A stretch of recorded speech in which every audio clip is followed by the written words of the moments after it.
Shalom Bapak Ibu Saudara sekalian, para pemirsa dari Aruna Wijogito Official Channel dalam acara Wisdom. Setiap hari Kamis, Bapak Ibu senang sekali. Apa kabar? Kondisi Bapak Ibu pasti baik-baik saja.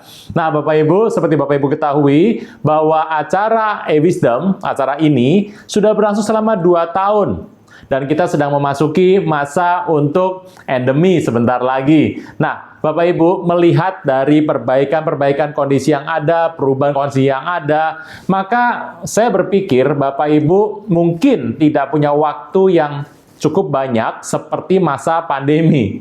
Oleh karena itu, saya mau mengumumkan bahwa hari Kamis dalam acara Wisdom, kita akan mengadakan perubahan-perubahan. Bapak Ibu sudah melihat ada kompilasi, ada audio series, ada pengajaran, dan itu tetap seperti itu. Tidak ada perubahan untuk acara itu setiap hari Kamis, tetapi saya mau menambahkan Bapak Ibu bahwa kita akan ada talk show. Nah, talk show ini bentuk seperti apa, kita akan berpikir nanti seperti apa, tapi akan ada talk show. Ada juga 15 menit, tidak terlalu panjang Bapak Ibu, 15 menit saja, ya antara 12, 13, sampai 16, 17, 15 menit lah. Saya akan membagikan mengenai materi-materi yang menumbuhkan iman Anda dan bisa Anda pegang dengan cepat. Bapak Ibu, saya berdoa Bapak Ibu bisa menangkap ini. Hari Minggu tidak ada perubahan.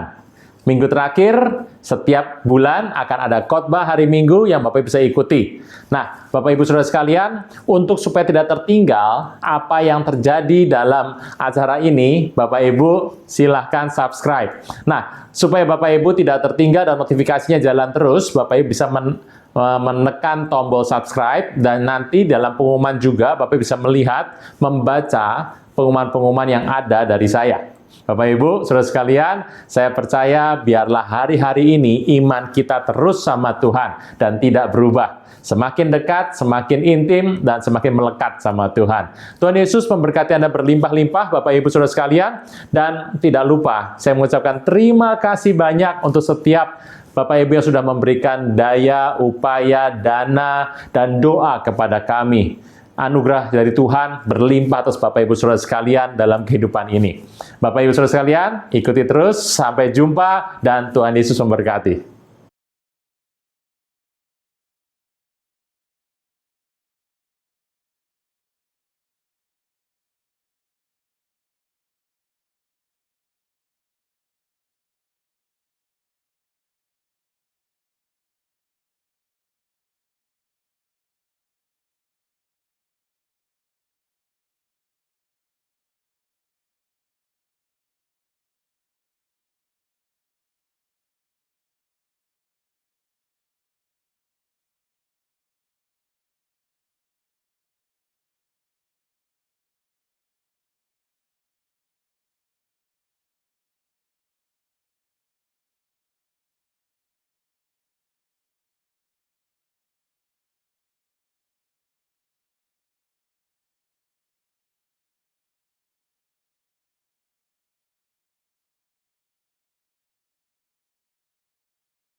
Shalom, Bapak Ibu Saudara sekalian, para pemirsa dari Wisdom, dari Aruna Wijogito Official Channel yang Tuhan berkati berlimpah-limpah. Apa kabar? Hari ini kita bertemu lagi, Bapak Ibu. Pada kesempatan hari ini saya akan menayangkan kompilasi soal malaikat. Panjang Bapak Ibu, ada 7 seri, kita bagi 2 saja, 4 dan 3, dan kita rangkum semuanya supaya Bapak Ibu bisa mendapatkan semua info materi yang lengkap. Bapak Ibu, selamat menikmati, jangan lupa sediakan pensil dan kertas, kita akan belajar sama-sama mengenai malaikat, dan bagaimana bentuk-bentuk, bagaimana penugasan malaikat, dan bagaimana sikap hati kita terhadap malaikat. Tuhan Yesus memberkati berlimpah-limpah. Waktu engkau menyembah Tuhan, meninggikan Tuhan, yang naik pertama tuh karat. Saya buktikan ya Bapak Ibu ya. Anda dari rumah mau ke gereja, ini masa offline nih, zaman dulu ya, sekarang udah enggak. Nih, mau ke gereja. Anda cari ojek. Wah, Anda lihat jam, udah pas nih. Bang, ojek. Ya, gereja langsung. Sudah mau telat, saya tidak mau terlambat ibadah. Langsung. Berapa? Di mana? Jalan ini. Oh, 40.000. Mahal banget, Bang. Biasa 10.000. Ah, udah nggak bisa sekarang, bensin kan naik. Enggak, bensin mah masih murah itu. Saya baca di koran. Ya, Ibu naik koran aja, jangan naik ojek. Kan gitu. Berdebat tuh. Wah, sini turun, sini naik. 15, iya turun 30. Terus turun. Akhirnya udah pakai segala macam, berdebatnya setengah jam itu. Akhirnya sepakati 15. Abangnya kesal sekali. Kenapa? Ditawar begitu dalam. Jadi waktu ya naik cepatan, begitu naik karena hatinya kesal, naik motornya ugal-ugalan. Mulailah pakai gas, naik tuh berdiri tuh, naik semua. Dan Anda berkata, Bang, jangan seperti ini Bang, jangan cepat-cepat Bang, nanti kita celaka. Abangnya bilang, 15.000 nggak pakai selamat, kalau 40.000 pakai selamat, dia bilang.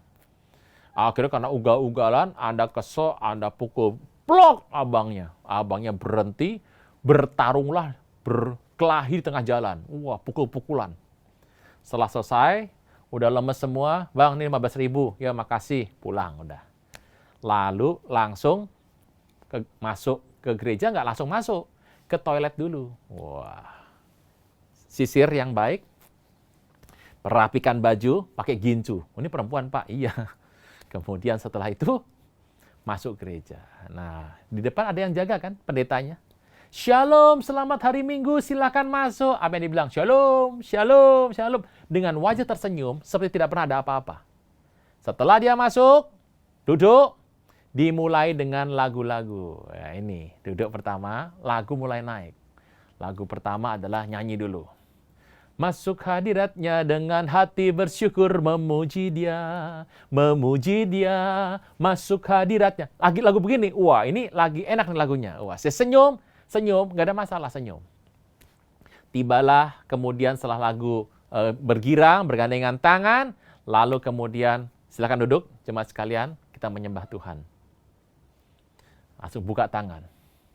Yesus, ku sembah Kau, sujud di hadapan-Mu, keinginan dalam hidupku hanya untuk menyembah-Mu. Yesus, waktu Anda sedang, ini kan langsung buka tangan, dalam gereja langsung begini nih. Yesus, ku sembah Kau. Waktu disebut nama Yesus, ku sembah Kau. Saya mau tanya. Yang terbayang di benak Anda, itu wajah Tuhan Yesus atau wajah si abang Gojek? Anda tadi baru berantem loh ini. Baru berantem nih.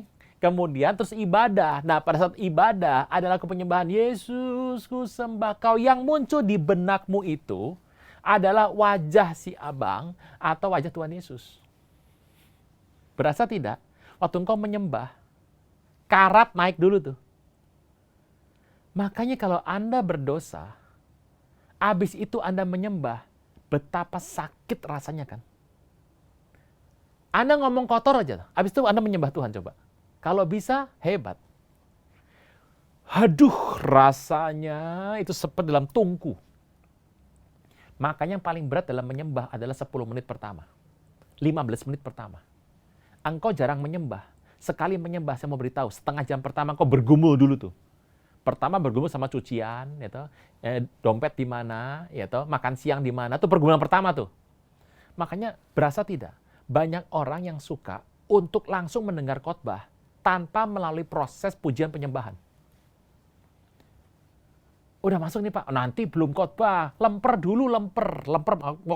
Habis lemper, nah itu apa? Ini dulu, risol dulu. Habis risol kemudian pisang goreng dulu. Oh belum masuk itu ibadahnya, belum, nanti dulu. Begitu sudah mau ibadah, dibayar, masuk duduk, glek, khotbah. Menyembah Tuhan itu penting sekali. Kenapa? Karena itu akan membersihkan kita. 10 menit pertama, 15 menit pertama, itu sangat amat berat. Apa obatnya? Ya menyembah terus. Mari biasa Anda menyembah, karena kita akan dibuat menjadi serupa dengan apa yang kita sembah. Menyembah Tuhan. Gak perlu lama Pak, tidak. Kita belajar dalam penyembahan-penyembahan. 15 menit. Asal rutin. Menyembah terus. Apa manfaat dari worship? Menjelang waktu terakhir ini, di mana Tuhan datang segera, akan ada pemulihan-pemulihan, pola penyembahan dan worship yang dalam, deep worship kepada Tuhan. Tempat-tempat yang sunyi akan penuh dengan tarian nyanyian, memuji memuliakan Tuhan. Kitalah orang-orang generasi Yeremia yang bertugas akan membuka jalan datangnya Raja Kemuliaan. Nomor 1, fungsinya adalah membuka hubungan sorga dan bumi. Yang kedua adalah membersihkan, menyucikan kita. Waktu engkau menyembah, mungkin lebih gampang waktu kita memasang wajah topeng untuk dalam lagu-lagu yang sedikit lebih nuansa bergerak, untuk yang berbentuk horizontal. Apa sih susahnya Anda tersenyum dengan pasang tusuk gigi di sini? Senyum kepada orang. Tapi begitu menyembah, engkau bertemu dengan Tuhan dan dirimu sendiri. Jangan tunda menerima Yesus. Hanya Yesus yang sanggup melepaskan Anda dari kesalahan dan dosa. Selalu ada waktu bagi Dia, tetapi tidak selalu ada waktu bagi Anda. Mari, ikuti saya mengucapkan doa berikut dengan yakin. Tuhan Yesus, ampuni semua kesalahan dan dosaku. Saat ini dengan sadar dan rela, aku mengundang Engkau sebagai Tuhan, Raja, dan Juru Selamat hidupku. Terima kasih Tuhan Yesus untuk namaku telah dicatat dalam kitab kehidupan. Amin. Makanya nggak gampang menyembah itu, tapi saya ajak kita menyembah Tuhan lebih dalam lagi. Worship, bukan lagu-lagu biasa. Sebabnya kan saya mendorong Bapak Ibu untuk menghafal lagu. Semua lagu Pak. Lah kalau Anda ya WL, worship leader, ya Anda menghafal banyak lagu. Tapi kalau Anda bukan seorang WL, Anda nggak semua lagu cocok juga kan? Kan kita nggak mau bilang bahwa semua lagu Kristen itu pasti bernuansa Kristen. Tidak, belum tentu.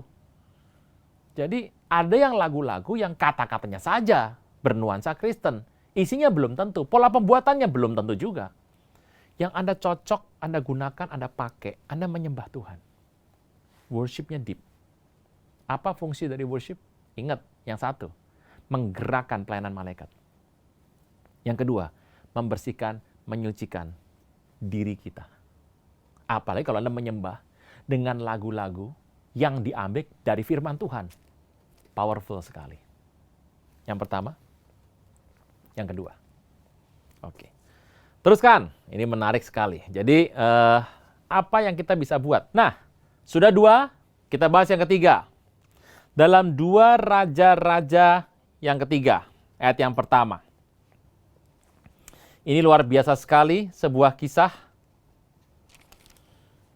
Yoram, anak Ahab, jadi raja di Samaria atas Israel dalam tahun ke-18 zaman Yosafat, Raja Yehuda. Dan ia memerintah 12 tahun lamanya, ia melakukan apa yang jahat di mata Tuhan, tapi bukan seperti ayahnya. Dan seperti ibunya, ia menjauhkan tugu berhala Baal yang didirikan ayahnya. Namun demikian, ia masih berpaut kepada dosa Jerobeam bin Nebat yang mengakibatkan orang Israel berdosa pula. Dan ia tidak menjauhinya. Meza, Raja Moab, adalah seorang peternak domba. Sebagai upeti, ia bayar kepada Raja Israel 100.000 anak domba dan bulu dari 100.000 domba jantan. Segera sudah Ahab mati, memberontaklah Meza, Raja Moab, terhadap Israel. Jadi, Ahab adalah seorang raja yang kalau kita tahu sangat jahat sekali. Karena dipengaruhi oleh istrinya sehingga dia menjadi raja yang ya cenderung tidak mau menyembah Tuhan, lebih percaya omongan istrinya, menyembah dewa-dewa. Dan Tuhan marah sekali sama Ahab. Dan Ahab ini punya 2 anak. Pertama ada yang terkenal Yoram, yang kedua Ahazia. Dan Ahab ini punya besan. Nah ini, nama besannya adalah Yosafat, Raja Yehuda, yang notabene cinta Tuhan, menyembah Tuhan. Tapi dia berbesan, makanya hati-hati Bapak Ibu, cari besan juga hati-hati.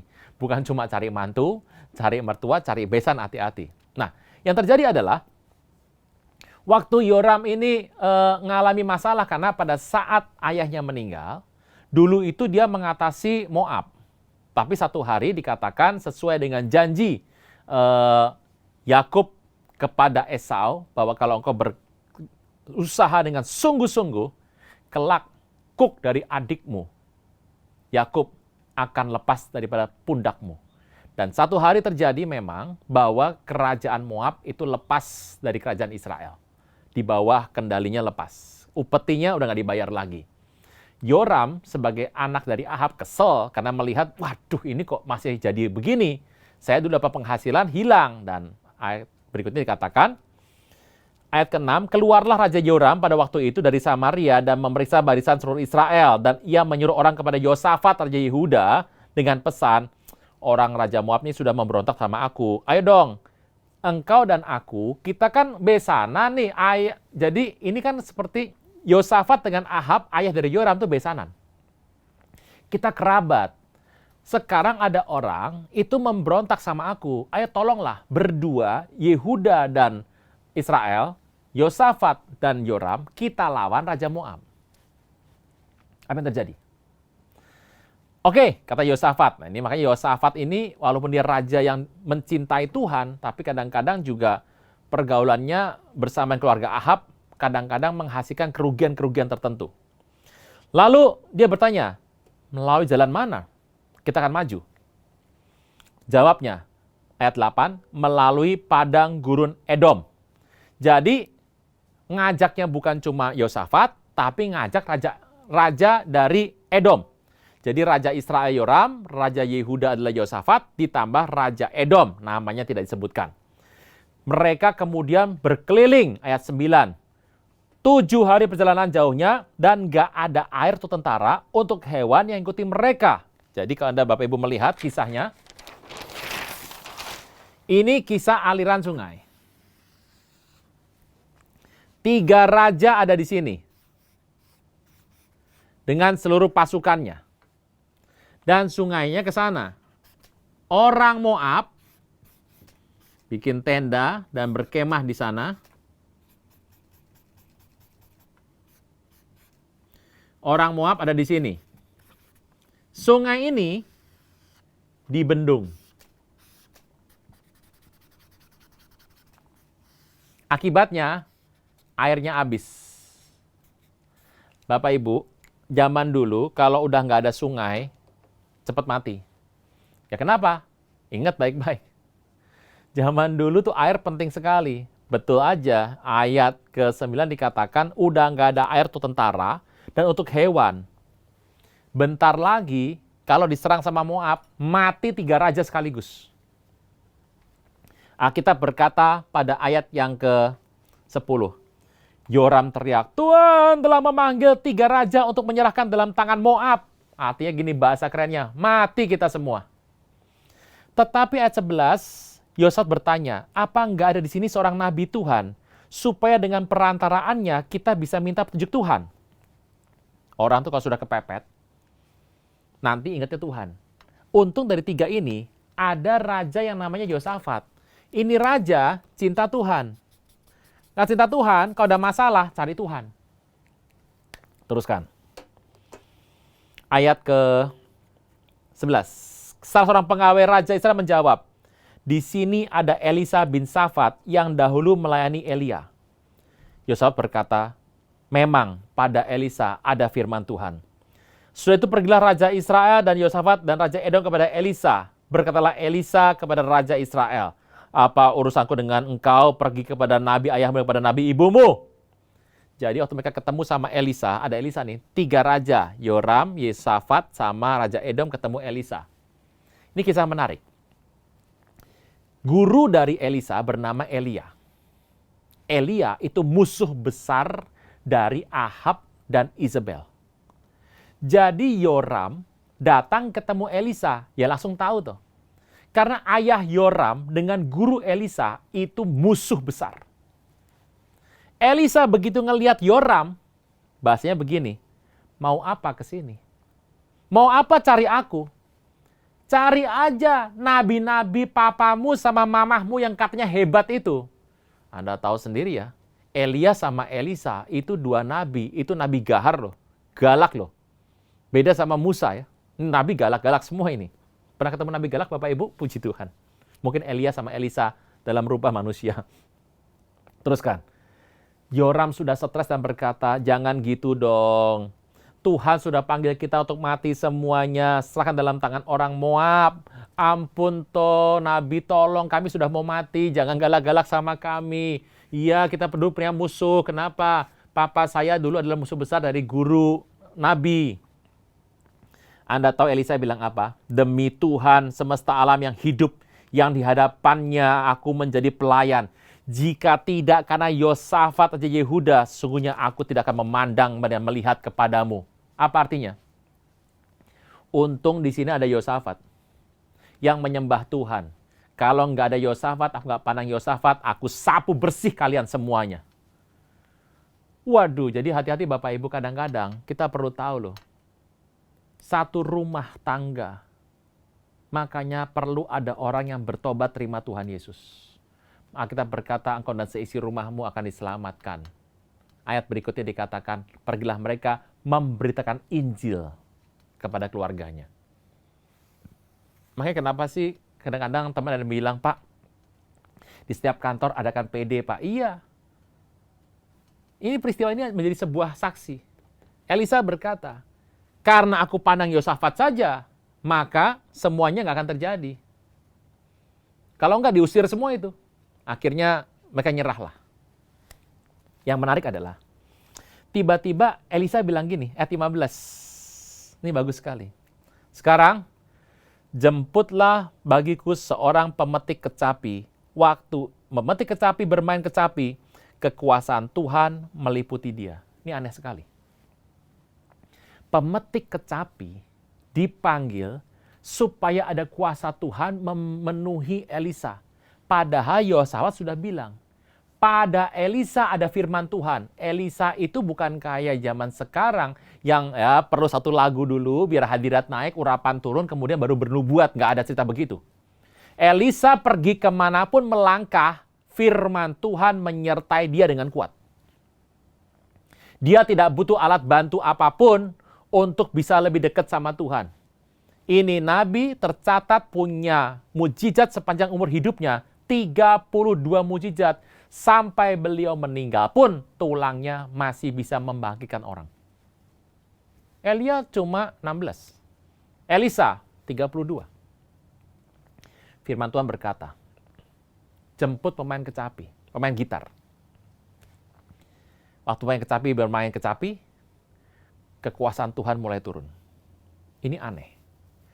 Kenapa kali ini Elisa butuh pemain kecapi untuk kuasa Tuhan turun? Jawabannya mudah. Karena Elisa hadir dalam suasana hari itu.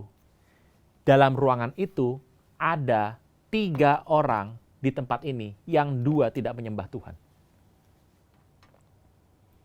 Hati-hati dengan pergaulan Bapak Ibu Saudara sekalian.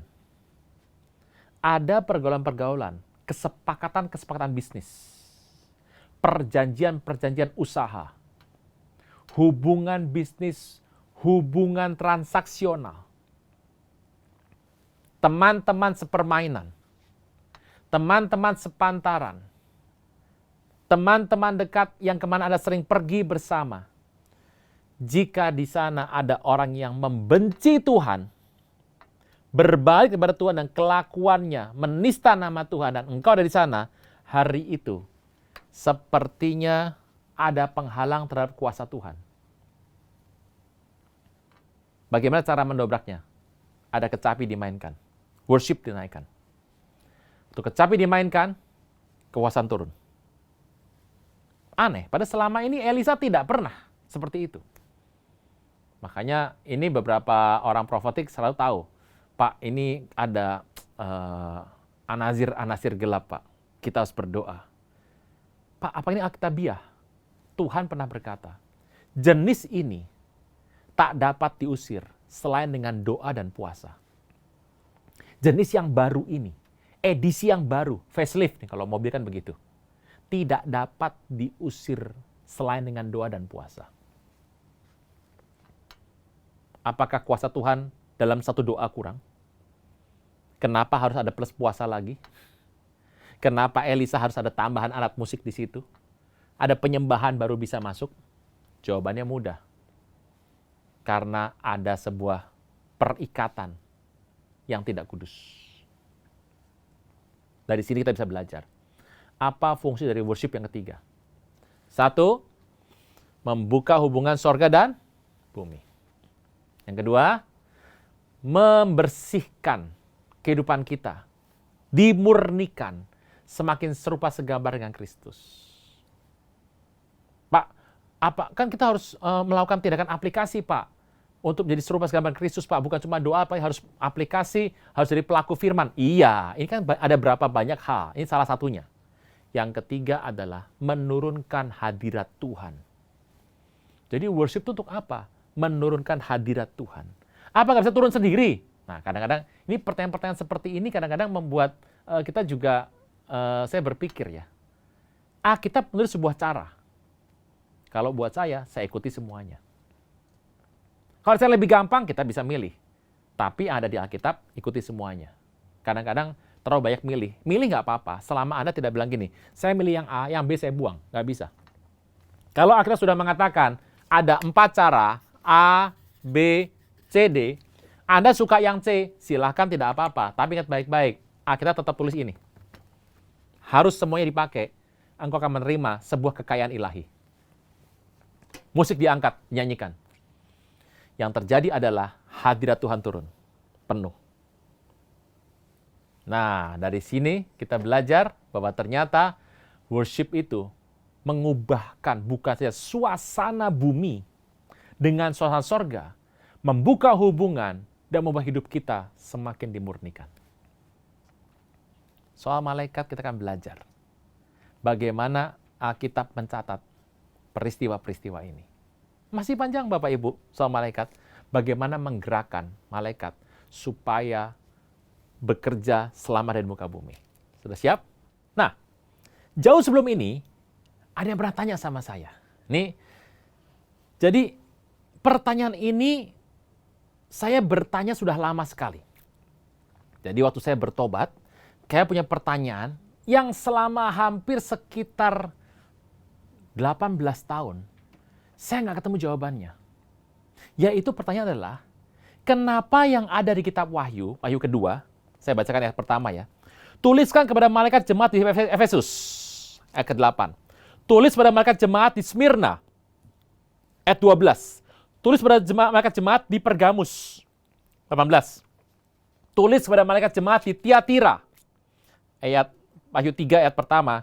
Tulis pada malaikat jemaat di Sardis, di Philadelphia ayat 7, dan Laodikia ayat 14. Kenapa ada 7 malaikat jemaat yang ada di gereja hari itu, yang ada di Turki Yunani, yang salah jemaat, yang ditegur malaikat. Yang nggak benar jemaat, yang kena semprot malaikat. Yang benar dan setia jemaat, yang dipuji malaikat. Saya bertanya-tanya di kepala saya, kenapa ada cerita soal malaikat seperti ini yang ada di kitab Wahyu. Dan ini menjadi sebuah pertanyaan yang begitu lama sekali dalam kepala saya. Dan setelah mencari berapa lama, akhirnya saya nggak ketemu. Saya bilang, Tuhan, mau dikasih tahu ya puji nama Tuhan. Tapi kalau tidak apa-apa. Nanti kalau sudah ketemu engkau, aku mau tanya secara khusus cerita ini. Waktu berlalu. Berlalu lama sekali. Sampai satu hari ada seorang hamba Tuhan. Dia itu pengerja gereja. Dan menghubungi saya, minta konseling sama saya. Bapak Ibu, saya bukan tipe orang yang suka mendengar konseling. Karena saya biasanya kalau mendengar, ya jawabannya begini, begini, begini. Lakukan selesai. Gitu ya. Karena saya tipe pengajar Bapak Ibu. Nah, jadi saya sebenarnya agak sedikit males ya. Dia minta waktu berkali-kali untuk konseling, saya sedikit males. Saya nggak mau kasih banyak waktu sama dia. Bukan masalah apa-apa, masalahnya begini. Beliau ini kalau bicara, itu sukanya dari sejarah. Pak, sebelum saya konseling, saya cerita background-nya dulu ya Pak ya. Itu background tuh bisa setengah jam sampai 1 jam. Itu baru background-nya. Lah saya tuh maunya gini, masalahmu apa ngomong, ini solusi dari Tuhan begini yang saya tahu, yang saya nggak tahu ya sudah. Ini enggak, kalau cerita hal gini, Pak saya mau cerita dulu pertobatan saya Pak. Bayangkan itu berkali-kali terjadi, saya sudah hafal. Ini kalau orang ini konseling sama saya, habis waktu saya. Jadi kemudian saya menolak berkali-kali menolak. Apa yang terjadi? Satu hari, dia minta lagi sama saya. Saya udah menolak. Tiba-tiba, saya berasa ada sebuah pesan dalam hati yang bicara begini. Aku juga mati untuk orang ini. Wah, saya kaget. Tuhan dari sorga datang jadi manusia untuk mati juga untuk orang ini. Dan saya sekarang mengasih waktu aja nggak mau. Saya merasa sangat tertuduh sekali. Dan saya berkata, Tuhan, kalau engkau mau kasih sesuatu rencanamu, aku mau lakukan. Jadi saya bilang, ya sudah, saya mau kasih karena sudah merasa waktu itu rasa bersalah aja. Jadi saya berkata, udah, ketemu di sebuah tempat dan saya sengaja gitu. Saya siapkan makanan, atau bakpao, saya masih ingat. Dikasih yang namanya, wah, pokoknya lengkap semua. Makanan yang enak semuanya, saya mau layani full. Udah, datang, nyalakan AC, biar enak atau duduk sama-sama. Dan dia duduk, saya bilang, Pak, Bapak mau cerita apa, silahkan. Bapak bicara, saya akan tanggapi. Dalam hati saya gini, ucapan dia tuh nggak penting. Dalam hati saya. Kenapa? Yang penting nanti, menit ke-40. Menit pertama sampai 40, dia akan ngoceh mengenai pertobatan, kehidupan dari awal, yang saya sudah dengar berkali-kali. Nanti intinya mungkin pada 1 jam. Jadi saya bilang sama dia, Pak, kalau Bapak lagi bicara, saya sepertinya diem gitu, atau saya merenung begini, Bapak terus bicara aja ya. Jangan berhenti, Bapak bicara terus saja. Sampai nanti tujuan akhirnya mau apa kita jelas. Oh, baik Pak. Dia mulai cerita, dan seperti biasa saya sudah tahu. Begini Pak, saya akan cerita dari awal bagaimana keluarga kami itu ada Pak, di tahun sekian. Ya ampun, saya bilang ini lebih lama lagi nih. Dia ngomong, saya nggak terlalu ngerti dia ngomong apa. Saya cuma dia merenung dengan pandangan kosong ya. Saya cuma lihat ya dalam hati, Tuhan saya melayani Tuhan, melayani saja pokoknya. Sudah, seperti yang Tuhan mau. Tiba-tiba ada suatu suara bilang begini, bukankah engkau ingin mengetahui sebuah rahasia 18 tahun yang lalu? Saya kaget. Saya langsung ingat. Malaikat jemaat yang ada di Efesus, di Sardis, Tiatira. Kenapa pakai kata malaikat di sana? Kenapa bukan gembala? Kenapa bukan episkopos? Kenapa bukan penilik? Kenapa malaikat di sana? Dan Alkitab bilang malaikat. Saya bilang, Tuhan, iya, aku masih ingat, aku pengen dengar. Tuhan berkata, melalui hambaku ini, aku akan berikan penjelasan. Mata saya langsung cerah, Bapak Ibu. Saya kasih perhatian, Pak. Ini masih cerita nih, pertobatan dia tuh masih panjang. Dan mati terserah dia mau ngomong apa, saya mau dengerin. Sambil dia bicara, ada satu pesan yang saya dapat, saya rangkum. Kisah ini saya membagi Bapak Ibu Saudara sekalian. Jadi, ini ceritanya unik sekali. Kok bisa begini? Yuk kita lihat sebuah cerita yang menarik yang ada di Kisah Para Rasul. Ini sebuah kisah pada saat Petrus itu ditangkap oleh Herodes. Kisah 12. Pada waktu itu Raja Herodes mulai bertindak dengan keras terhadap beberapa orang dari jemaat. Kisah 12 ayat yang pertama. Ia suruh membunuh Yakobus, saudara Yohanes, dengan pedang. Dan ia melihat bahwa hal itu menyenangkan hati orang Yahudi. Ia melanjutkan perbuatannya dan menyuruh menahan Petrus pada waktu hari raya roti tak beragi. Setelah Petrus ditangkap, harus menyuruh memenjarakan dia di bawah penjagaan tempat regu. Masing-masing ada 4 prajurit, 16 orang prajurit batalion nomor 10 Romawi yang paling ganas menjaga 16 orang, 4 regu. Maksud dari Herodes supaya sehabis Paskah ia hadapkan di depan orang banyak, dan Petrus ditahan dalam penjara, tapi jemaat dengan tekun mendoakannya kepada Allah. Ingat, Anda bisa bayangkan ya, murid Yesus, jumlahnya belum banyak, pemimpinnya Petrus, ya toh, sekumnya adalah Yohanes, bendum, bendara umum, Yakobus lah kira-kira begitu. Yakobus ditangkap, dibunuh sama Herodes. Bayangkan ya, Anda punya sebuah komunitas kecil, bendumnya sudah nggak ada. Ketuanya di penjara, 2 hari lagi meninggal. Herodes pinter, dia mau ke cara politik. Dia tangkap Petrus pada hari raya RTB, roti tak beragi, unleavened bread. Karena zaman itu orang Yahudi wajib datang semua ke Yerusalem. Jadi nanti ketemu sama Petrus, semua orang banyak ketemu. Jadi kalau dia sudah bunuh Yakobus, orang senang, bunuh Petrus, dukungan politik makin besar. Petrus ditaruh di penjara, didoakan. Pada malam sebelum Herodes hendak menghadapkannya kepada orang banyak, sebelum mati nih, Petrus tidur di antara dua orang prajurit terbelenggu dengan dua rantai, tangan, kaki semua kena. Selain itu prajurit pengawal sedang berkawal di muka pintu. Tiba-tiba berdiri seorang malaikat Tuhan dekat Petrus. Cahaya bersinar dalam ruang itu. Malaikat menepuk Petrus dan membangunkannya. Bangun segera. Gugurlah rantai dari tangan Petrus dan kata malaikat kepadanya, ikat pinggangmu, kenakan sepatumu. Dan Petrus berbuat demikian dan berkata kepadanya, kenakan jubahmu dan ikutlah aku. Petrus ikuti malaikat keluar dan ia tidak tahu bahwa apa yang dibuat malaikat itu sungguh terjadi. Sangkanya sebuah penglihatan. Dari sini Anda bisa mendapat sebuah cerita bahwa penglihatan itu bisa seakan nyata. Petrus bukan kita, dia dapat penglihatan sudah puluhan kali, ratusan kali. Jadi penglihatan itu kadang-kadang di satu tipe penglihatan itu nggak ada bisa bedakan antara fakta dengan penglihatan.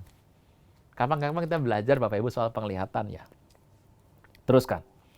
Jadi dia pikir ini penglihatan. Setelah mereka melalui tempat kawal pertama dan kedua, sampai ke pintu gerbang besi menuju kota.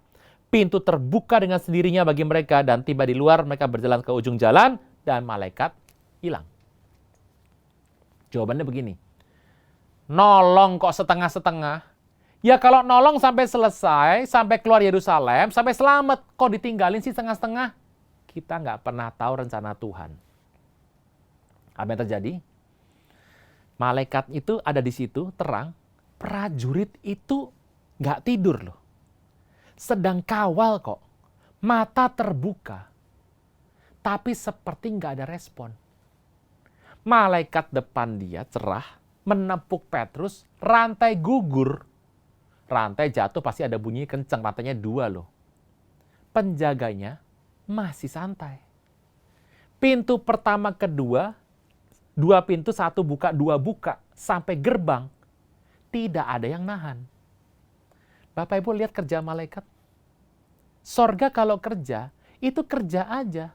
Tapi kalau engkau tidak boleh lihat, engkau nggak akan lihat. Walaupun depan matamu. Jadi bukan begini, Tuhan kerja sembunyi. Tuhan kerja mah kerja saja. Malaikat kerja mah kerja saja. Tinggal pilih mata kita mau di mode on apa off. Tampilan muka yang mode off, ya tetap begini, tetap lihat tuh. Tetap lihat, teman-temannya tetap lihat. Tapi sebelahnya Petrus ini keluar hilang aja, dia nggak tahu. Simple untuk surga bekerja dalam alam roh. Saya berdoa Bapak Ibu, Anda mengerti soal alam roh seperti ini. Teruskan. Dia pergi. Setelah sadar akan dirinya, Petrus bilang, sekarang aku tahu benar-benar Tuhan telah menyuruh malaikatnya menyelamatkan aku dari tangan Herodes, dari segala sesuatu yang dilakukan orang Yahudi. Dan setelah berpikir sebentar, Petrus keluar berpikir sebentar, dia langsung mikir begini. Pergilah ia ke rumah Maria, ibu Yohanes yang disebut oleh Markus. Penulis kitab Markus, itu Yohanes Markus namanya. Di situ banyak orang berkumpul dan berdoa. Makanya doa sama-sama, doa kumpul dengan tidak henti-hentinya tekun mendoakan. Itu bisa mendatangkan sebuah peristiwa spiritual, profetik yang sangat luar biasa. Saya berdoa Bapak Ibu, menjelang waktu terakhir ini, kita akan kembali kepada pola kehidupan gereja, kisah para rasul. Melihat, mengalami, menyaksikan, melakukan hal-hal yang ada di tempat ini. Tuhan Yesus bikin mujizat, rasul bikin mujizat, kita bikin mujizat. Tuhan Yesus beritakan Injil, rasul beritakan Injil, kita beritakan Injil. Tuhan ditolak, rasul ditolak, kita akan ditolak. Bapak Ibu, sebuah keniscayaan dalam kehidupan ini. Teruskan. Dan pergilah ia ke rumah Maria, ada banyak orang berdoa. Ayat 13, ketika ia mengetuk, bukan mengetuk Bapak Ibu, Petrus itu bukan tipe orang sabar. Dia kalau marah kuping orang bisa hilang. Dia menggedor pintu gerbang, gerbang kok diketuk, ya nggak bunyi Bapak Ibu. Datang seorang hamba perempuan bernama Rode untuk mengetahui siapa yang mengetuk itu. Ia terus mengenal suara Petrus, tapi karena girangnya ia tidak buka pintu dan segera masuk ke dalamnya memberitahukan bahwa Petrus ada depan pintu gerbang. Ada seorang pelayan perempuan bernama Rode. Dia tahu suara Petrus, dia tahu cengkok suara Petrus, dia tahu logatnya Petrus, dia tahu temperamen Petrus, dia tahu cara Petrus menggedor, dia tahu suaranya, "Bukain sekarang," kata Petrus mungkin begitu. Dan dia tahu itu adalah majikannya Petrus. Saking girangnya, dia langsung lari ke dalam. Teruskan. Kata mereka kepada perempuan itu, engkau pasti ngimpi, mengigau. Tapi ia tetap mengatakan bahwa itu benar-benar demikian. Jadi Rode bilang, enggak, itu benar. Anda bisa bayangkan siapa di ruangan itu? Yohanes. Yohanes Markus. Matius mungkin ada. Perempuan-perempuan ada di sana. Mungkin Ibu Tuhan Yesus ada di sana juga. Itu adalah markas besar. Bayangkan semua tertutup, terlindung semua. Nggak ada yang berani keluar karena orang Romawi mau bunuh, orang Yahudi mau bunuh semuanya. Mereka tercepit benar. Dan hari itu pemimpinnya sudah akan mati besoknya. Apa rasa Anda kalau di tempat itu? Ketakutan mencekam sekali. Dan tiba-tiba ada cerita Petrus lepas dari penjara. Mana mungkin 16 pengawal kerajaan dari Herodes. Besinya kokoh, bentengnya kokoh, pintunya besar, bisa lepas, mustahil bin mustajab. Tapi perempuan ini teriak, enggak, itu Petrus, itu Petrus. Di dalam ruangan itu ada pendiri-pendiri perjanjian baru. Rasul-rasul yang pertama, yang namanya living legend, melihat, menyaksikan, yang makan, tidur, melayani bersama Tuhan Yesus, penulis kitab suci. Orang-orang yang mengalami sendiri seluruh sejarah kitab suci, sangat dihormati, memahami seluruh konsep ketuhanan yang paling jelas ketimbang yang hari ini ada. Merekalah orang-orang yang menulis peletak dasar dari sebuah kekristenan yang akan dibawa sampai ke ujung muka bumi. Orang yang menerima sebuah amanat agung yang diteruskan kepada kita. Orang-orang yang sudah menyaksikan puluhan, ratusan, ribuan mujizat yang pernah ada. Mereka hidup mengalami penderitaan penekanan. Orang-orang yang paham teologi soal kekristenan abad pertama yang paling top yang pernah ada hari itu. Kumpul di rumah Petrus. Dan tiba-tiba mereka berkata kepada perempuan itu malaikatnya. Bapak Ibu, dari mana orang-orang hebat, penulis kitab suci, yang teologi dan biblikanya paling top yang pernah ada, yang paling paham hari itu mengenai tanda kutip isi hati Tuhan, yang hidup hari itu, ingat Paulus belum ada itu hari itu. Dari mana mereka punya sebuah teologi di kepalanya bahwa malaikat Petrus itu mirip dengan Petrus. Renungkan sebentar. Ajaran dari mana itu? Prinsip dari mana mereka tinggal 3,5 tahun sama Tuhan Yesus dan mereka ini adalah lahir baru betul loh. Ini bukan Yahudi biasa, ini Kristen ini namanya sudah. Bukan orang Yahudi, ini Kristen. Paulus masih Yahudi hari itu. Saulus masih Yahudi hari itu. Ini udah Kristen ini. Betul-betul paham mengenai sebuah kondisi. Teologi dari mana mereka bisa punya di kepala mereka sama-sama dan mengatakan bahwa itu malaikatnya. Berarti mereka percaya dong, tiap orang punya malaikat. Betul ya Bapak Ibu ya? Yang kedua, malaikat orang tersebut mirip sama orang itu. Jangan-jangan malaikat Anda mirip sama Anda. Wah, kalau dengar begini Anda pasti bilang gini, ya ampun Pak, saya sejahat ini Pak, malaikat saya gimana Pak? Lebih kacau lagi, wah ini repot. Bagaimana kita bisa menjelaskan bahwa itu malaikatnya? Ide dari mana menyatakan bahwa jangan-jangan malaikat Anda itu mirip Anda? Jangan-jangan dikatakan di firman Tuhan bahwa malaikatnya Petrus mirip Petrus. Kan Rode sudah bilang, nggak mungkin, ini Petrus beneran, suaranya aku kenal, cengkoknya aku kenal, logatnya kenal, temperamentalnya aku kenal. Pertanyaannya adalah, Mereka masih bilang itu malaikatnya. Berarti mereka punya pemikiran di kepala bahwa suara malaikatnya Petrus mirip Petrus. Cengkok suaranya, logatnya, pola penyampaian temperamennya mirip sama Petrus. Bagaimana menjelaskan hal ini yang ada di Alkitab, muncul di Alkitab, dan kita harus selesaikan ini dengan sebuah pengertian. Saya selalu ingin tahu bagaimana sebuah fenomena di Alkitab dijawab. Saya nggak terlalu suka dengan kata-kata, ya nanti tanya sama Tuhan, nanti gimana terserah Tuhan lah. Memang ada saat di mana kita menyerah sama Tuhan untuk tidak bisa mencari karena itu adalah rahasia Tuhan. Tapi juga jangan-jangan kita jatuh kepada pembiaran. Ya, terserah Tuhan lah. Antara membiarkan terserah, antara kita nggak mau cari, itu juga hal yang berbeda. Bapak Ibu, orang yang tadi ngobrol sama saya ini, dia cerita nggak ada hubungan sama kisah ini. Tapi entah kenapa, waktu dia lagi cerita itu, dia cerita mengenai pertobatan kehidupan dia. Tiba-tiba ada pesan-pesan yang saya bisa dapat, bisa sebuah rangkaian yang membuka pola pikir. Puji nama Tuhan. Yuk kita lihat sebentar. Jadi, hipotesis pertama, setiap orang tuh punya malaikatnya sendiri. Ada ayatnya, Pak? Ada. Yuk kita buka firman Tuhan. Firman Tuhan kita ambil dari Matius 18 ayat 10. Matius 18 ayat 10 ini ngomong Tuhan Yesus sendiri. Ingatlah, ingat nih. Jangan menganggap rendah seorang dari anak-anak kecil ini. Karena aku berkata kepadamu, yang ngomong bukan lain, Tuhan Yesus yang ngomong. Kita berkata, ada malaikat mereka di sorga yang selalu memandang wajah Bapakku di sorga.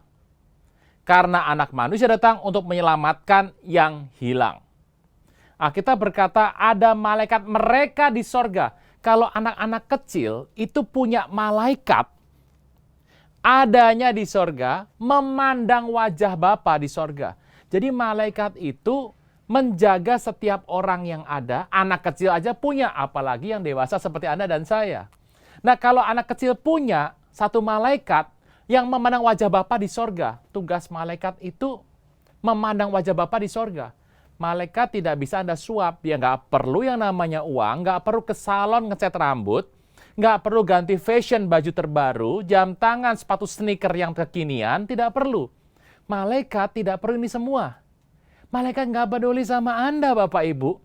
Karena mau Anda gemuk kek, Anda cakep, cantik, kurang, mau Anda kurus kek, mau penampilan seperti apapun, mau warna kulit Anda Mejiku Hibiniu, malaikat peduli sama wajah Bapa di sorga. Saya berikan contoh sebentar. Jadi malaikat itu memandang wajah Bapa di sorga. Wajah Bapa di sorga. Dan tergantung Bapa, bukan tergantung manusia, tergantung Bapa. Kalau engkau dan saya menyembah Tuhan, haleluya, kita menyembah Tuhan. Hadiratmu, hadiratmu. Waktu kita menyanyi seperti itu, dan Bapa senang sama kita, seperti ini. Malaikat itu, lihat Bapa di sorga, kasih ini, anggaplah ini berkat. Doa Anda apapun, anugerah, kasih ke Anda nih gitu. Nih, kasih Anda.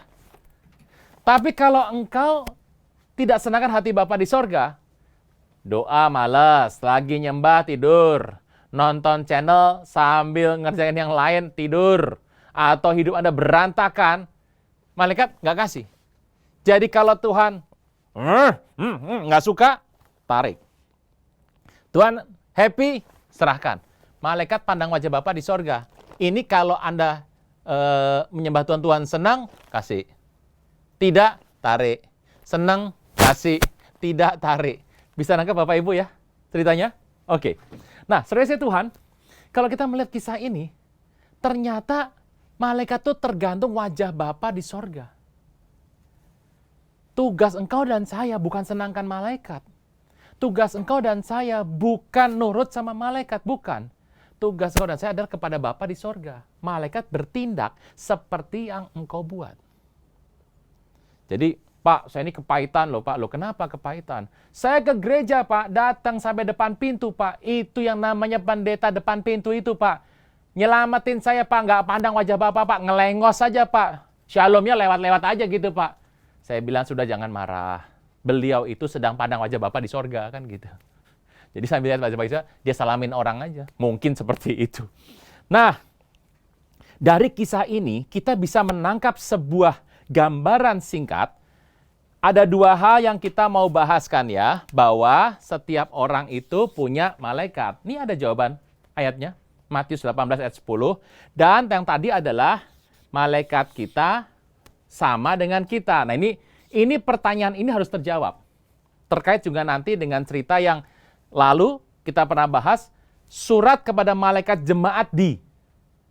Kenapa yang nakal jemaatnya, yang tidak setia jemaatnya, yang jelek jemaatnya dimarahin malaikat? Kenapa juga yang namanya yang baik jemaatnya? Kenapa yang suratnya kepada malaikat yang dipuji? Yuk kita lihat.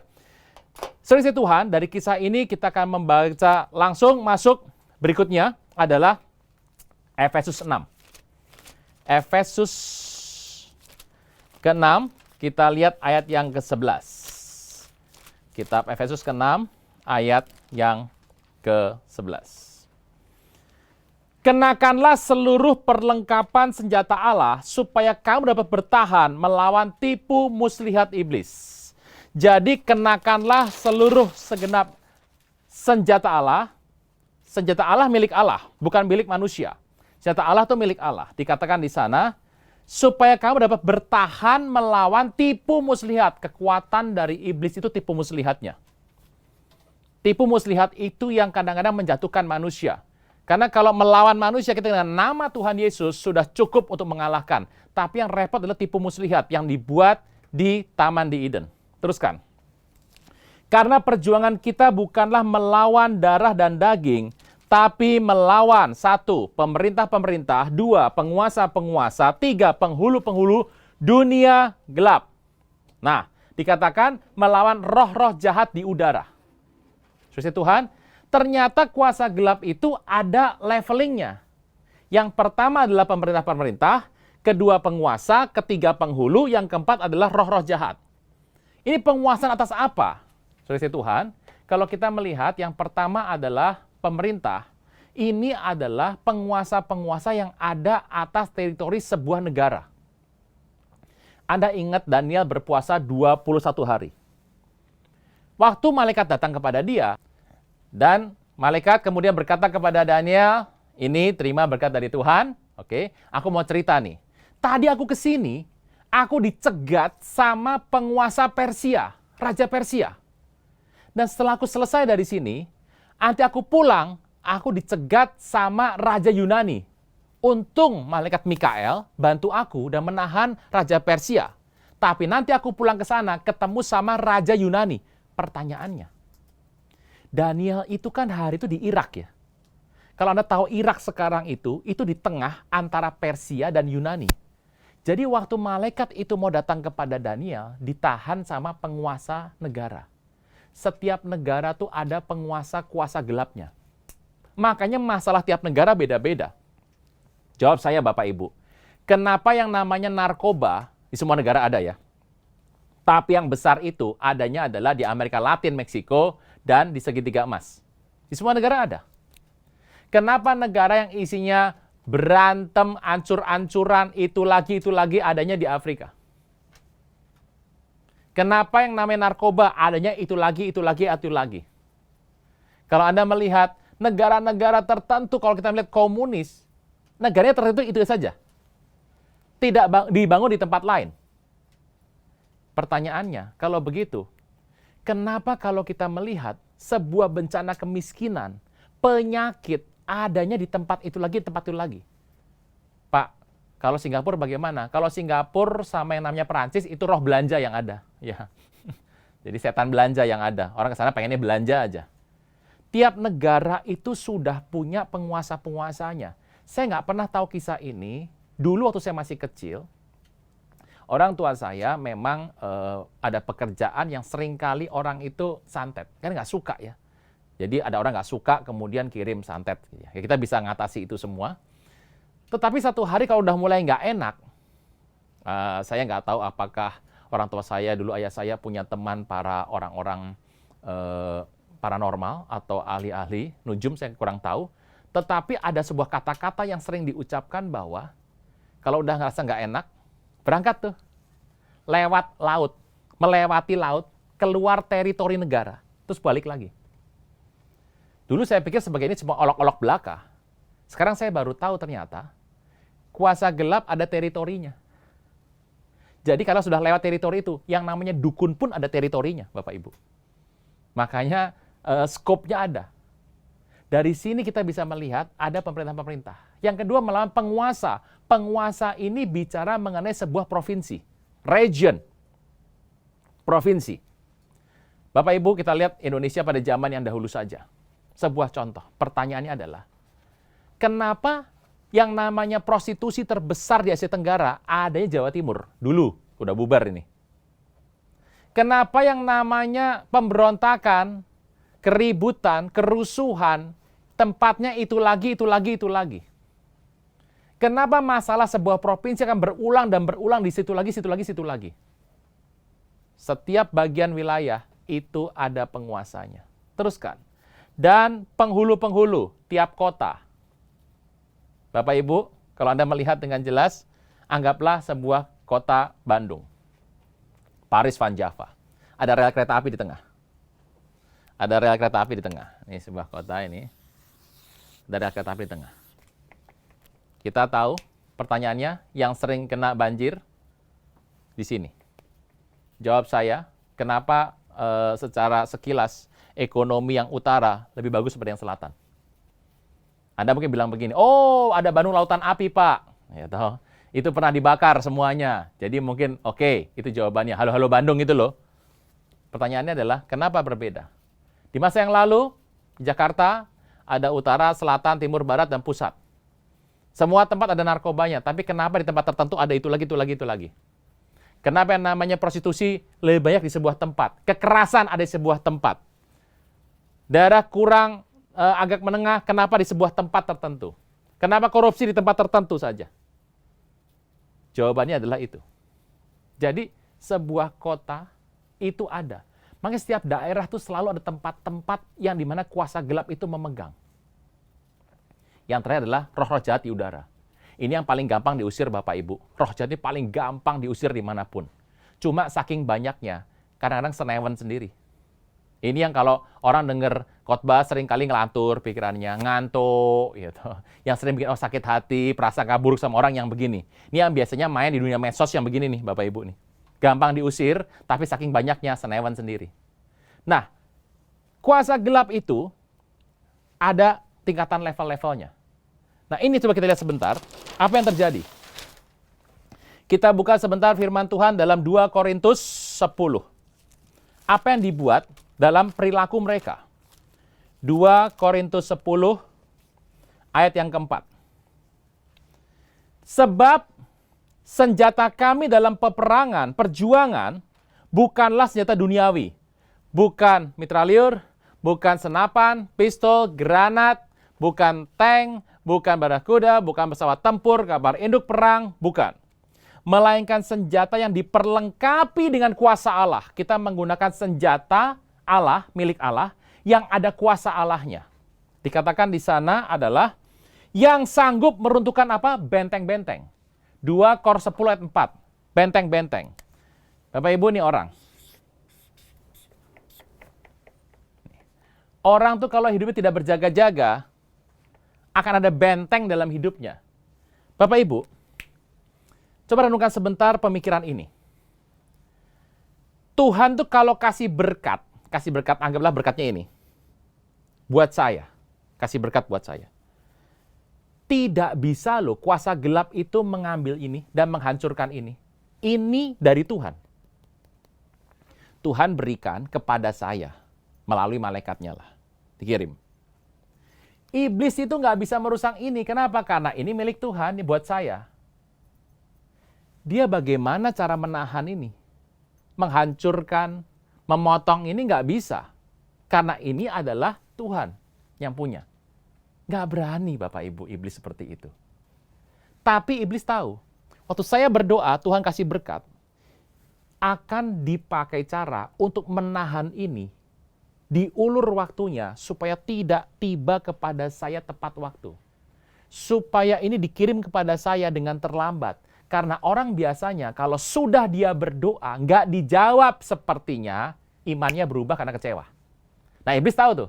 Kalau ini dikirim, dia bisa tahan dengan lama supaya jangan sampai ketiba kepada saya. Dan ini agak tertunda. Ingat, 21 hari, hari pertama sudah terdengar loh doanya sudah dijawab, tapi baru tiba 20 hari kemudian. Waktu dia sampai, dan saya menunggu sepertinya terlalu lama, saya akan mulai kecewa. Pas kecewa, ini batal. Imannya berubah, batal. Jadi sebetulnya berkat dari atas. Wah, ini kita bikin apa? Berkat dari atas itu selalu ada. Masalah utama adalah iblis akan membuat sebuah cara di sini, namanya benteng, supaya kita tidak bisa terima berkat ini. Cara pertama adalah membuat benteng. Kita lihat cara buat bentengnya. Ayat kelima. Kami mematahkan setiap siasat orang. Orang tuh kalau suka bersiasat ya, itu sama seperti menaruh sebuah balok di kepalanya. Dan iblis tuh punya tempat untuk menginjakan kakinya satu di sini. Dia bersiasat, berstrategi, jegal orang, ya toh. Dia mulai fitnah orang. Nih. Lama-lama temboknya makin tinggi. Terus nambah. Makin tinggi, terus ditambah. Nah, ini kalau semakin tebal, orang di sini makin sulit merasakan hadirat Tuhan. Alkitab berkata, kami mematahkan setiap siasat orang dan merubuhkan setiap kubu yang dibangun oleh keangkuhan manusia untuk menentang pengenalan Allah. Orang kalau makin sombong, makin besar ini bentengnya.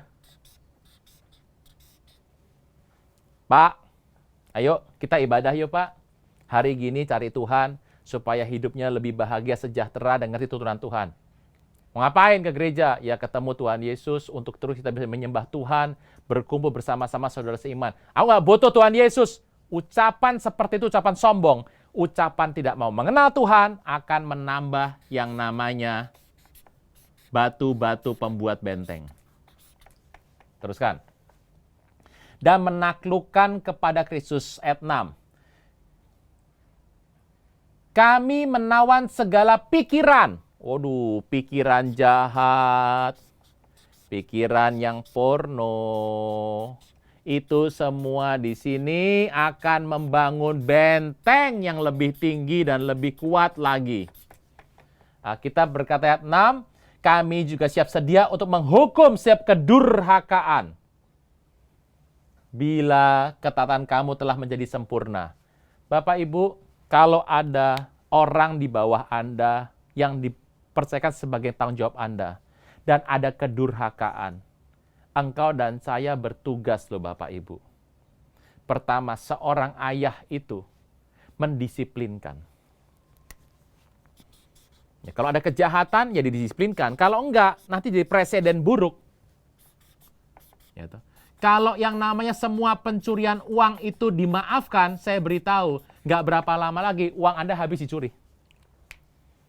Durhaka itu artinya, ada orang berbuat baik sama Anda, terus Anda membalas yang buruk. Kedurhakaan. Durhaka. Makanya orang bilang anak durhaka. Kenapa sih? Biasanya durhaka itu biasanya kepada orang tua. Biasanya ya. Nggak ada durhaka kepada bos, nggak ada. Kenapa? Anda kasih tenaga, bos kasih upah. Itu namanya sebuah timbal balik. Tapi kalau orang tua kan beda. Memberi kepada kita tanpa pamrih. Makanya kalau kita sampai menentang namanya durhaka. Dan kalau ini terus terjadi, lihat sini Bapak Ibu, perhatikan baik-baik. Kalau bentengnya makin tebal, ini orang akan hidupnya mulai muter-muter di sini. Muter-muter udah. Karena nggak ketemu sama hadirat Tuhan, muter-muter. Saya tidak berusaha untuk mengungkit-ungkit hal ini, tapi Anda harus mengecek kembali kehidupan kita dalam keselamatan kita sama Tuhan. Tetapi ingat baik, apa sih arti kata kutuk? Fenomena kutuk seperti apa sih Pak? Kira-kira kita bisa lihat soal kutuk. Sebuah peristiwa yang buruk, yang tidak dapat dijelaskan dengan mudah, menimpa kehidupan Anda lebih dari 2 kali, di satu pola yang sama, di waktu yang berbeda berulang, pada berbagai macam tempat dan situasi. Hati-hati. Contoh, kalau mengalami keguguran 1 kali, oke. Tapi kalau sudah 4 kali, ada sesuatu. Kalau Anda keluar dari pekerjaan, saya ini umur 40 Pak, seumur hidup sudah 117 kali pindah kerja. Cek hidup Anda. Ngeri sekali itu. Lah kalau Anda dalam hidup ini masalah Anda sama uang lagi, ada yang salah di sana. Pak, sebelum saya menikah, kami ini keluarga pernah ngalami Pak, kawin cerai Pak. Mulai dari kakek saya, paman kakek saya, dari bibi nenek saya, kemudian sepupu saya, kok banyaknya bukan main ya. Oke, terjadi yang namanya hamil luar nikah. Lah kalau terjadi ini dalam sebuah 3 generasi, 4 generasi, rame-rame, berkolosal namanya itu juga harus diperhitungkan. Pernah ke dokter Bapak Ibu? Kan Anda ketok ya, bisa gitu. Masuk. Sore dok, duduk. Iya dok, ada masalah apa? Begini dok. Ini dok, ini pundak dok. Ada. Sakit dok. Nah, oke. Dokter bilang gini, dengar baik-baik. Apakah ada riwayat di keluarga Anda? Itu bahasa medis. Apakah ada riwayat di keluarga Anda? Saya beritahu ya, bahasa Kristennya. Bahasa dunia profetiknya. Apakah ada kutuk keturunan di keluarga Anda? Nah itu sama itu. Saya percaya anak Tuhan dicukupi oleh Tuhan. Dan saya berdoa engkau dicukupi semuanya. Seperti doa Bapa kami itu. Berilah hari ini kue tiaw kami yang secukupnya. Ya kalau roti kan nggak nendang. Orang-orang yang seperti Anda ini yang di rumah terus tiap hari nyemil roti. Nggak nendang juga tuh, roti terus. Ya. Jadi harus dicek. Pak, kalau dari keluarga kami Pak ya, itu turun-temurun Pak. Wah, itu yang nggak menikah Pak, banyak sekali Pak. Kawin cerai banyak sekali. Tolong dicek. Pak, tapi kan sudah terima Yesus Pak, itu sudah dibersihkan dengan darah Kristus, kita ditebus. Iya, betul saya tahu diputuskan. Tapi kadang-kadang pola budayanya nggak putus nempel lagi. Itu yang harus kita ngerti kadang-kadang Bapak Ibu.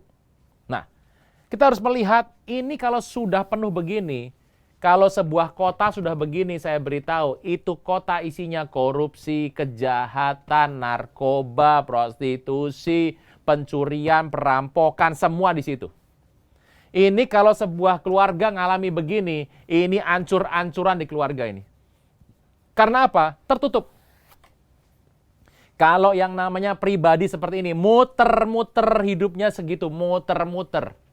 Bapak Ibu, anak Tuhan itu dicukupi oleh Tuhan. Yang repot adalah contoh soal pernikahan.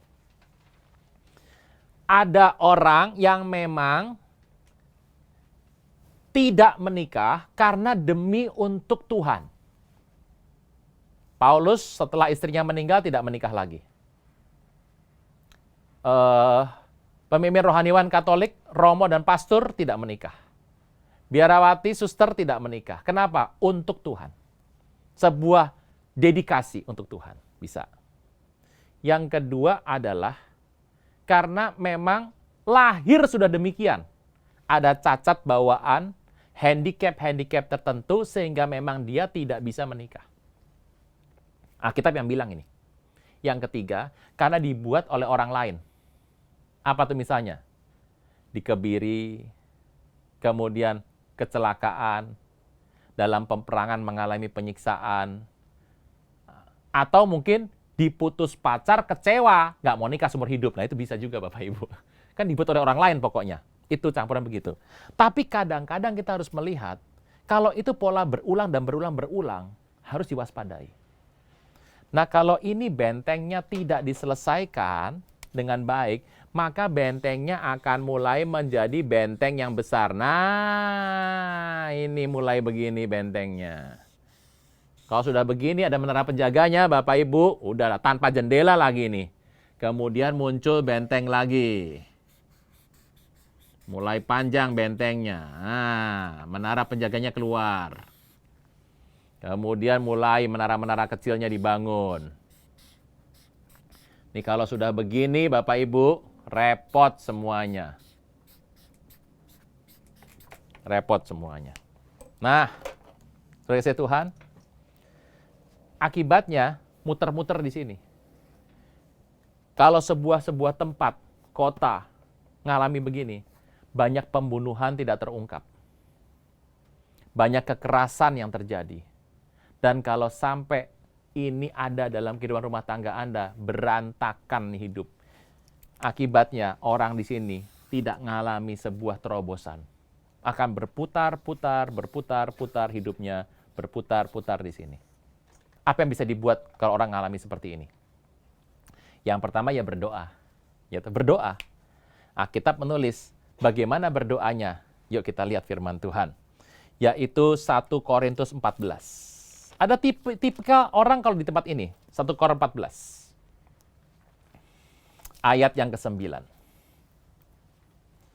Demikianlah juga kamu berkata-kata dengan bahasa lidah. Jika kamu tidak menggunakan kata-kata yang jelas, bagaimana orang dapat mengerti apa yang kamu katakan? Kata-katamu sia-sia kamu ucapkan di udara. Yang pertama, ada orang dalam hidup ini, ya berdoa. Dia berdoa. Gitu, berdoa. Tapi lagi berdoa, sia-sia. Sia-sia. Udah, gone with the wind. Sia-sia saja. Dia doa sih doa. Boro-boro doa, baru sampai plafon sudah hilang, ketiup angin hilang. Kenapa? Imannya berantakan. Dan ini banyak Bapak Ibu di lapangan, banyak sekali orang kayak begini. Kristen tapi hidupnya betul-betul kacau balau. Tapi ya bertobat terima Yesus loh. Dibaptis loh. Tapi ya begini, kenapa? Karena benteng udah terlalu banyak. Kubu dibangun oleh iblis. Nah, ini menjadi terus hilang. Tipe pertama, gone with the wind.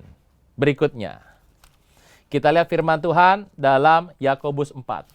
Tapi ada yang berdoa sungguh-sungguh loh Pak. Dia berdoa. Ya saya juga ngerti. Yakobus 4 ayat kedua. Kamu ingin sesuatu, kamu nggak peroleh. Kamu bunuh, kamu iri hati, kamu nggak capai tujuanmu. Kamu tengkar, kamu kelahi.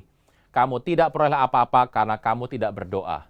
Kamu tidak peroleh apa-apa karena kamu tidak berdoa. Saya balik. Jadi kalau mau peroleh apa-apa harus ngapain? Doa. Karena kalau Anda nggak berdoa, nggak peroleh apa-apa. Kalau Anda mau peroleh apa-apa, harus berdoa. Teruskan ayat ketiga. Atau kamu berdoa juga. Doa loh doa. Tetapi yang kamu lakukan adalah kamu tidak terima apa-apa karena kamu salah berdoa. Jadi doa itu bukan kata-katanya, bukan keras tidaknya, kehebatan tata bahasa, tetapi adalah salah berdoa dari motivasinya. Sebab yang kamu minta hendak kamu habiskan untuk puaskan hawa nafsu. Motivasi tujuan untuk berkat itu mempengaruhi hasil dari doa. Dia doa. Wah, nabrak doanya mantep ini. Hantam ke sini. Tapi doanya cuma sampai di sini. Yang rontok cuma ini. Yang rontok. Kenapa? Karena lagi berdoa sudah punya tujuan untuk menghabiskan dengan hawa nafsunya. Yang rontok cuma yang warna hijau. Capek hidupnya. Karena capek, macam-macam. Doa lama dijawab, nyampe semuanya capek. Tapi ada tipikal doa yang luar biasa, yaitu adalah Matius 3 ayat 16. Matius 3 ayat 16. Saya bacakan. Sesudah dibaptis, Yesus segera keluar dari air dan pada waktu itu juga langit terbuka. Ternyata ada doa orang percaya yang waktu dia doa itu nembus ke sini. Terbuka langit. Terbukanya kecil. Cuma segini terbukanya.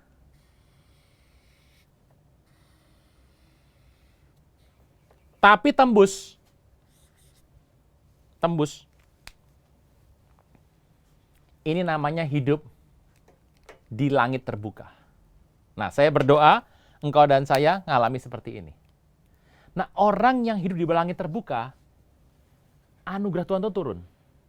Anda nggak perlu minta banyak-banyak, karena kalau sudah kebuka, turun sendiri nih. Turun sendiri semuanya.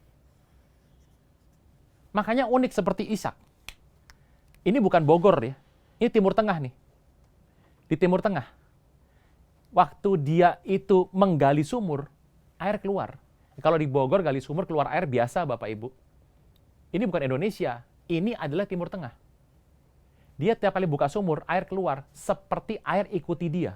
Berarti apa? Luar biasa sekali Ishak itu. Nah, orang langit terbuka ini, wifi-nya jalan Bapak Ibu, hotspot-nya jalan. Nah ini kalau terus dia nyembah, berdoa, membuka langit ini, langit terbuka, bentengnya rontok, lama-lama bentengnya mulai terbuka. Makin lebar, makin lebar, makin lebar. Ini rontok sendiri ini lama-lama. Orang kalau di bawah langit terbuka hidupnya Bapak Ibu lancar. Dia melakukan kehendak Tuhan. Pak, ada halangan. Pasti dihalangi sama kuasa gelap. Tapi saya beritahu, engkau tahu sorga mau kemana. Saya berikan contoh ya, orang-orang yang hotspotnya nyala. Pak, ini kalau udah terbuka gini, wifi lancar nih. Dan kalau ada orang di samping sini, yang juga langitnya lagi ketutup,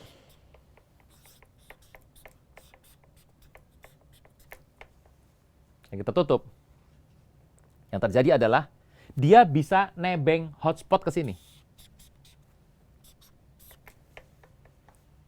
Makanya hati-hati dengan siapa engkau bergaul. Hati-hati. Kalau engkau ketemu orang-orang yang seperti ini kebuka, engkau bisa nebeng sini. Pak, saya nggak terlalu yakin Pak. Saya berikan contoh. Pernah nggak ada ke gereja, offline ya? Masalah banyak, stres dalam hidup segala macam, stres semua. Wah pokoknya mara bahaya dan problema hidup tuh betul-betul mengikat hidupmu. Anda ke gereja, WL-nya menyembah, firman Tuhan disampaikan. Tiba-tiba hatimu membara. Yes, yes. Bahkan Anda berani untuk mengambil langkah iman. Mantap ya. Selesai Anda nyembah Tuhan, amin. Begitu, amin. Doa berkatnya, amin. Pulang, keluar dari pintu gereja, imannya begini. Kenapa? Karena selama di ibadah, engkau nebeng wifi orang lain. Wifi iman. Sering ngalami? Pernah ngalami? Jangan sering ya Bapak Ibu, pernah ya? Kalau ketemu rame-rame lagi ibadah di komunitas, seru. Doa rame-rame seru. Tapi kalau sendiri, jangan-jangan. Engkau lagi nebeng wifi orang lain. Makanya kenapa kalau di ibadah, di rumah Tuhan, kenceng ya? Iya, kenapa? Terbuka. Ya kalau Anda berkata, Pak, saya di gereja aja nggak rasa apa-apa, Pak, ini bahaya sekali. Kencang semuanya. Rasa hadirat, bisa nangis, bisa nyembah sampai Anda betul-betul berasa, ya itu karena dekat ini. Dan kalau orang terbuka, langitnya begini. Ada di antara orang-orang yang fasik. Saya kasih gelap ya. Mereka akan tergoncang. Anda pernah nggak tiba-tiba dibenci sama orang dunia? Anda ngomongnya baik, nggak pernah bikin salah, nggak pernah Anda menyinggung mereka. Tiba-tiba Anda dibenci aja. Aneh ya, kenapa? Iya, contoh Paulus. Paulus ngotot pengen minta naik banding kepada Kaisar. Padahal seharusnya nggak usah juga bisa, tapi dia ngotot karena imannya untuk melakukan pekerjaan Tuhan. Satu hari, Gubernur Felix sudah selesai. Ganti sama Festus. Pada hari dia memerintah, gubernur itu, Paulus ada di situ. Dan dia kedatangan kunjungan kenegaraan dari Raja Muda, yaitu adalah Agripa kedua sama Bernice. Bernice ini kelak juga menjadi istri mudanya Jenderal Titus Flavius yang menghancurkan Yerusalem tahun 70. Jadi hari itu Festus bilang bahwa Felix itu sebelum meninggal, kasih aku tawanan Paulus ini. Coba kamu denger deh, masalahnya apa sih? Ribet masalahnya.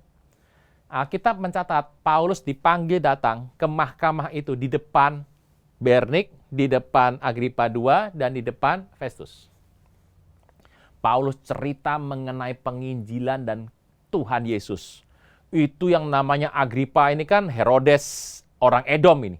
Mendengar, tiba-tiba dia gemetar sendiri. Festus berkata, Paulus, itu ilmumu tuh banyak banget bikin kamu gila, sudah berhenti aja ngomong. Paulus ngomong terus. Tiba-tiba itu gemetar, itu Raja Agripa, gemetar sekali sambil bilang gini, Paulus, kalau kamu nggak berhenti bicara, sebentar lagi aku jadi Kristen. Paulus berkata, ya Raja Agripa dan semua yang hadir, aku ingin semua jadi Kristen di ruangan ini, kecuali belenggu ini. Raja bilang, cukup, bubar acara. Itu kalau diteruskan, kenapa? Karena waktu Paulus, langit terbuka. Dan orang kalau langit terbuka, berbicara dan berdoa, itu semua kuasa-kuasa yang mencengkram orang-orang dunia ini akan goyang semuanya.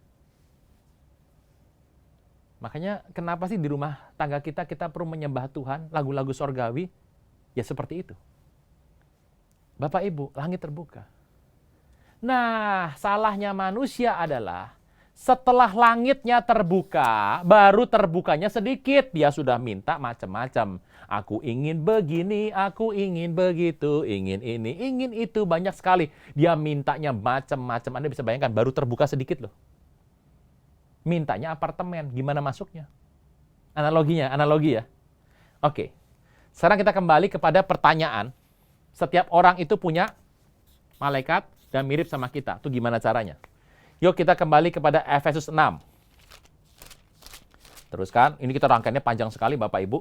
Tidak apa-apa, supaya bisa mengaktifkan sekalian. Hari-hari ini, gunakan pelayanan malaikat. Efesus 6, kita baca. Ayat ke-13. Efesus 6, ayat ke-13. Ambil seluruh perlengkapan senjata Allah. Senjata Allah bukan senjata manusia. Supaya kamu dapat mengadakan perlawanan pada hari yang jahat itu dan tetap berdiri sudah kamu menyelesaikan segala sesuatu. Setelah selesai pelayanan tetap berdiri Bapak Ibu. Dan kalau habis pelayanan kemudian hancur sama-sama, ya itu namanya kalah dalam peperangan. Berdiri tegap, ikat pinggang kebenaran, baju zirah keadilan, kaki berkasukan kerelaan untuk memberitakan Injil damai sejahtera, dalam segala keadaan pergunakan perisai iman yang dapat memadamkan semua panah api dari si jahat, terima ketopong keselamatan dan pedang roh, yaitu firman Allah dalam segala doa yang tidak terputus. Saudara Tuhan, luar biasa. Contoh. Jadi, malaikat Allah itu akan membawa kepada Anda. Nah, kadang-kadang yang terjadi adalah, malaikat ini kalau datang kepada Anda, itu tuh lewat yang namanya media. Kita pernah cerita tuh lama tuh, pakai asap. Kemenyan. Jadi gini loh, kan malaikat bukan manusia, kau datang dan pergi sesuka hatimu, kan tidak begitu Bapak Ibu. Waktu, ya Anda kan minta macam-macam toh. Wah, minta barang-barang, anggaplah minta barang, minta mobil, minta rumah, gitu, apartemen. Wah. Ini malaikat mau datang kepada Anda, itu lewat media yang namanya worship. Saya udah harus bilang Bapak Ibu, worship bukan untuk minta barang loh. Tapi worship itu sebuah ukupan yang menjadi jalan media sorga dan bumi. Waktu lagi bawa begini, worship-nya sebentar-sebentar. Satu lagu berhenti, tidur. Itu namanya seperti tali sirkus Bapak Ibu. Malaikat bawa barang banyak, worship-nya kecil. Itu sama dengan malaikat jalan, talinya seutas tali sirkus. Bayang, lebih gawat lagi, nyembahnya terhenti. Lagi nyembah, mikir, makan bubur apa ya? Lagi nyembah, nih kok mana ya? Ah, itu. Lagi nyembah, ingatnya ayam goreng. Lagi nyembah, tidur, bangunnya nanti 3 jam lagi. Itu sama dengan tali terputus. Itu kalau malaikat lewat, itu apa enggak? Dia bingung nih, talinya putus, gimana lewatnya? Seringkali Anda boleh tertawa melihat analogi ini. Itu yang terjadi. Nah, malaikat juga kesel kadang-kadang. Aku harus ke rumah Bapak X nih. Tuhan kasih berkat buat dia. Aku nggak berani, kamu aja. Loh kenapa? Ke rumah dia, udah jalannya kecil, putus lagi jalannya. Nyambung nyawa, dia bilang. Malaikat bilang, aku juga nggak mau, kamu aja deh. Dia bilang, kamu aja deh, repot. Ingat, berkat Tuhan nggak bisa kembali sia-sia. Akibatnya apa? Dikirim ke rumah saya. Nah itu dia Bapak Ibu. Hati-hati. Anda harus berdoa, Anda harus koreksi diri loh. Kalau Anda itu dalam hidup ini, Anda berdoa, udah sungguh-sungguh sama Tuhan, nggak dapat-dapat. Padahal Tuhan sudah bilang iya. Jangan-jangan nggak datang, kenapa? Karena jalurnya nggak dibangun. Worship membangun jalur sorga dan bumi. Yang terjadi adalah, malaikat Anda yang diserahi sesuatu sama Tuhan, anggaplah barang biar gampang ya.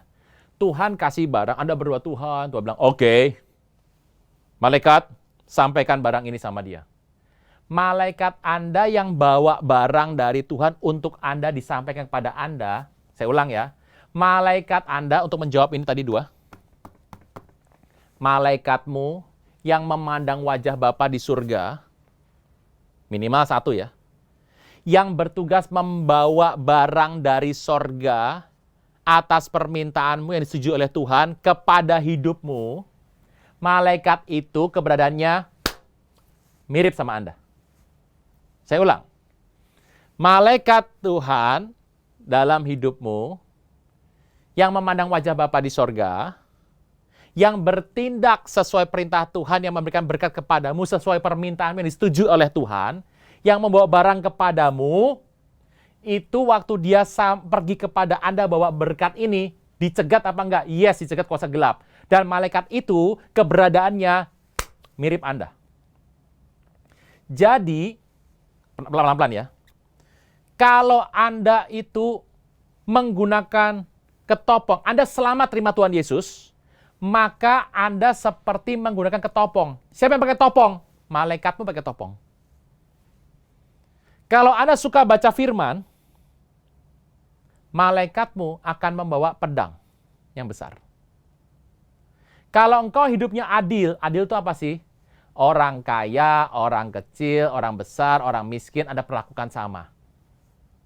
Orang kaya disanjung-sanjung, udah tahu duitnya dari duit haram. Yang kecil ditendang sama Anda. Orang nggak adil, itu bahaya. Kalau Anda adil, malaikatmu menggunakan baju zirah keadilan. Kalau Anda imannya kuat sama Tuhan, Anda berdoa, tangking kuasa gelap, imanmu kuat, malaikat yang berjaga akan menggunakan perisai.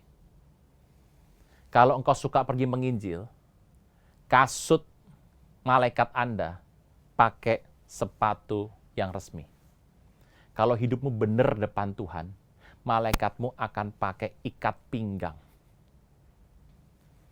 Anda bilang, aku pakai senjata Allah, aku pakai ikat pinggang. Bapak Ibu, Anda itu gunakan senjata Allah. Dikatakan ikat pinggang kebenaran. Hidup benar aja Bapak Ibu. Udah. Aku ikat pinggangku dengan kebenaran. Tapi kelakuannya nggak benar, nggak bisa. Yang dilakukan oleh hidup Anda dan malaikat itu beda. Yang engkau dan saya lakukan adalah yang belakangnya itu loh. Ikat pinggang kebenaran. Yang kau pakai apa? Kebenaran. Kasut rela menginjil. Yang kau buat bukan pakai kasut, menginjilnya itu yang dilakukan. Kita berkata, pedang yaitu firman. Tugas kita bukan pegang pedang, pegang firmannya. Waktu engkau pegang firman, malaikat pegang pedang. Dan malaikat Anda kalau bawa barang, ketopong lengkap, sepatunya lengkap, ikat pinggangnya kuat, baju zirah keadilannya ada, perisai imannya ada, bawa pedang, saya beritahu. Yang namanya iblis mau cegat, nggak bisa.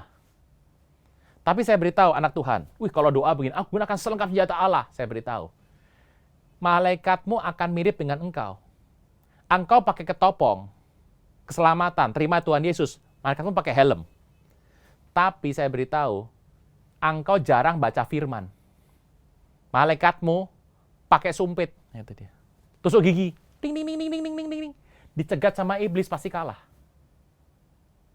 Anda itu hidupnya nggak benar. Aku pakai selengkap senjata Allah, ikat pinggang kebenaran. Tapi engkau nggak benar hidupnya. Malaikatmu itu nggak pakai ikat pinggang, melorot terus. Itu kalau perang sama iblis, narik celana dulu. Perang, ting, ting, ting, ting, angkat lagi. Hidupnya tidak adil. Malaikatmu tidak pakai baju zirah, ditembak panah kena. Ini spiritual semuanya, roh semua nih, Bapak Ibu. Yang kedua adalah, engkau imannya maju mundur. Ngambil kapling orang lain, takaran imannya tidak ada. Kita berkata dengan jelas, kalau itu terjadi, malaikatmu nggak pakai perisai, pakai wajan, pakai panci. Anda bisa bayangkan itu. Dan iblis ngelempar api. Kalau engkau jarang menginjil, maka malaikatmu tidak memakai kasut. Dia sambil bawa barang, kakinya kepanasan. Ini analogi yang indah sekali, Bapak Ibu. Andai kata itu barang di tangan lagi bawa ke Anda, tuh malaikat dicegat seperti itu, dan dia kalah perang, itu barang diambil oleh kuasa gelap. Dikasih kepada orang-orang yang menyembah berhala, atau orang-orang yang melakukan perdukunan. Makanya hati-hati kalau engkau berdoa minta motor, Bapak Ibu. Dan tiba-tiba yang dapat adalah tetanggamu di sebelah sana, yang kelakuannya minus tiba-tiba dapat hadiah motor. Jangan-jangan itu motormu, Bapak Ibu. Jatah Anda yang pindah ke orang lain.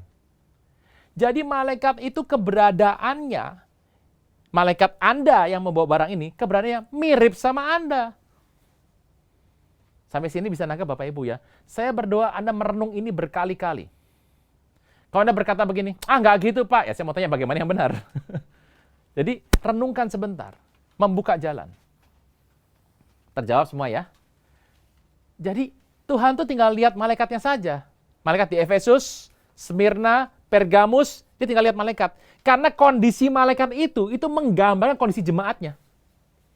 Jemaatnya tidak pernah menyembah Tuhan, berantem, berkelahi senantiasa. Itu tampak dari tampilan malaikatnya. Ini khusus malaikat yang nempel sama kita. Pak, bisa nggak saya menggerakkan malaikat yang lain? Bisa. Makanya nomor 1 adalah Bapak Ibu, penting sekali. Engkau dan saya itu hidupnya tuh benar. Jadi selengkap senjata nggak gini. Aku sekarang menggunakan pedang roh. Tapi nggak pernah baca firman. Bagaimana bisa terjadi? Orang lebih suka yang namanya alat-alat profetiknya ketimbang melakukan kebenarannya. Dan ini banyak terjadi. Saya Tuhan, kalau kita melihat ini semua, nah, luar biasa. Jadi yang pertama adalah menggerakkan malaikat. Cara menggerakkannya pertama adalah engkau dan saya itu menggunakan selengkap senjata Allah. Anda berdoa dan ingat, kalau belum sampai terjadi, Anda harus ingat, jangan sampai iman Anda drop. Jangan sampai iman Anda jatuh.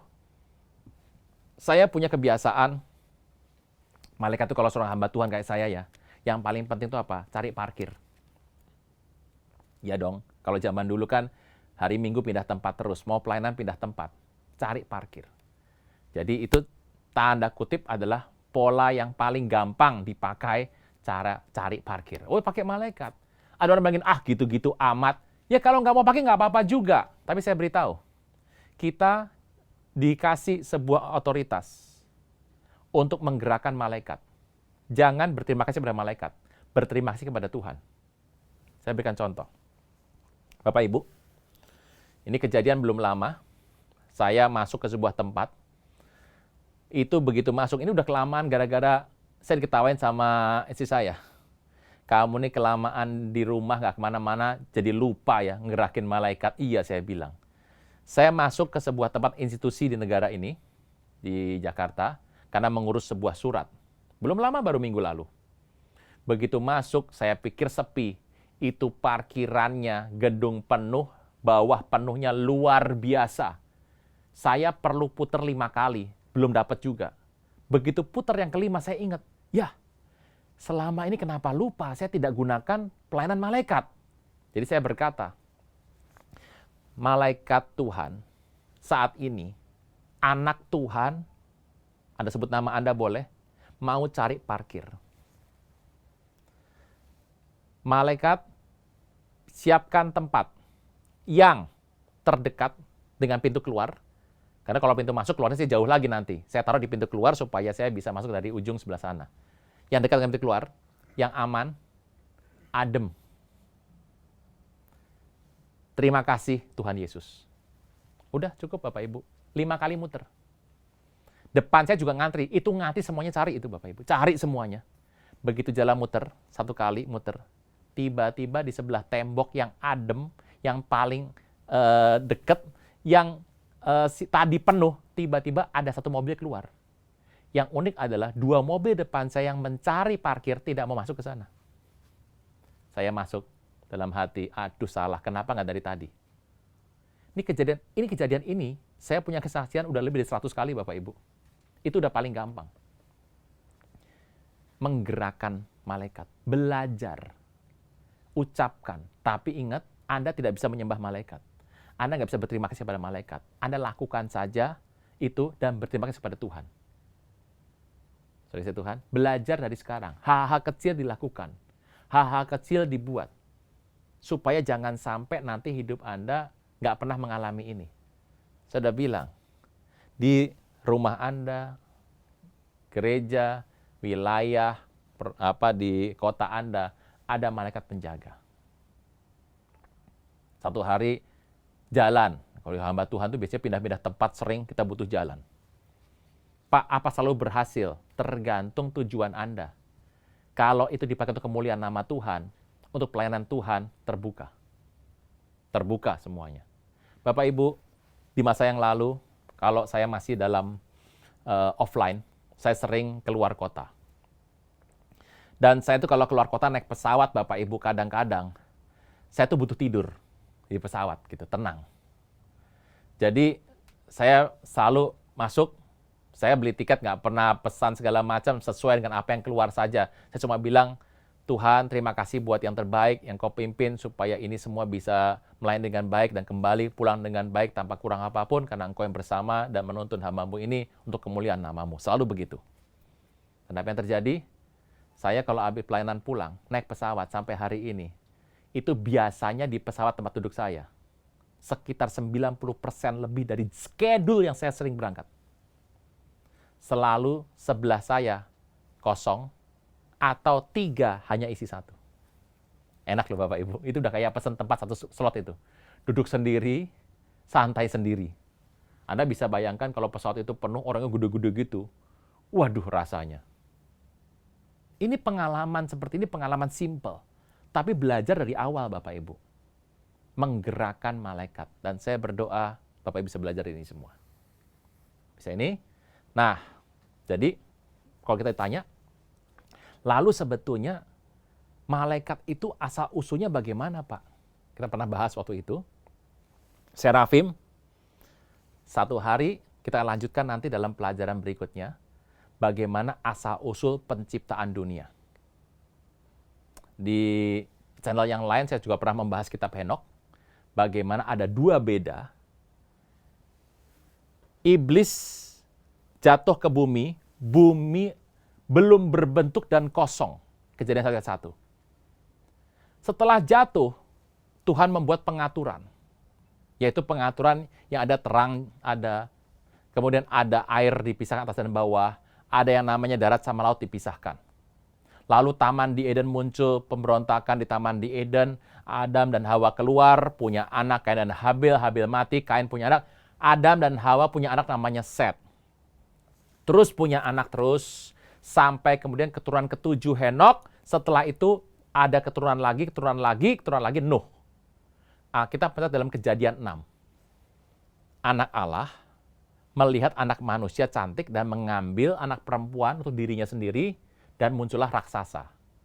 Pertanyaannya, iblis jatuh, kenapa ada jeda yang sangat panjang sampai muncul anak Allah mengambil anak manusia dan mengeluarkan, memproduksi, menghasilkan keturunan raksasa?